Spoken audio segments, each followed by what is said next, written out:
This video is going to show you how the client asset management functionality works in QuickFlow. If you can't see this functionality in your account, then please contact us.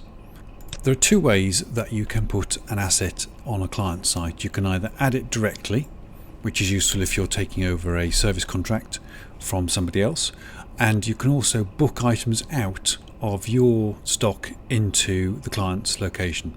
So I'm going to start by putting in a client asset and then putting a job against that asset. So go to the modules and assets, and then click on new client asset, select the item. Now this product needs to be set up in your items list or your product list, and it needs to be set to a stock item and also store with a unique reference, otherwise it won't appear in this list here. Right, so I've selected the machine or the item. I'm going to select the company. If I haven't set up multiple locations for a client, it will default to their default location. If I have multiple locations set up here in addresses against the client, so if I change to A to B, I can see all their locations. And finally add in the reference number. That could be the serial number or some other unique reference. So there it is. On this screen here, I have the item image, which is pulled in from the product list. I can drag and drop in other images here, which are images of where it's installed, for example. I can edit it here, and then on the links and attachments I can see more information about it, and I'll show you that populated as we add some details. So now you've added it into the client, and we're going to assign a job to this.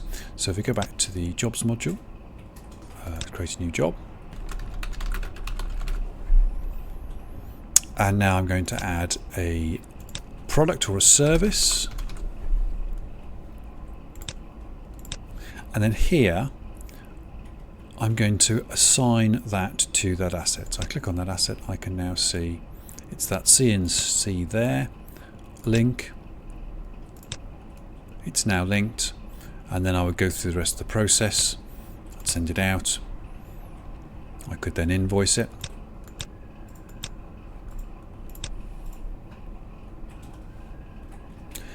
And if we go back to the asset, and now we can see that there is an invoice and a job associated with that, and then you can go directly to that.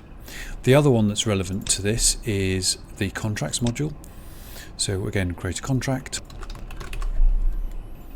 Again, same as the job, I'm going to add the service in,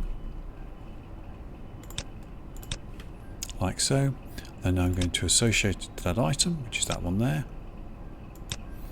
Optionally, I could then have recurring jobs against this, so I could say we need to service this every 3 months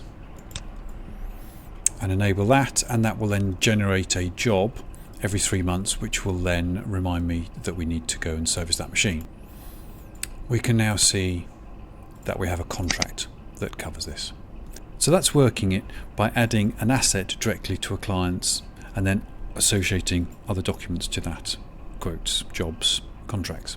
The other way that this can be used is to book out items from your stock to the client location. So if we go to a delivery note, I'm going to add my item, which is a laptop.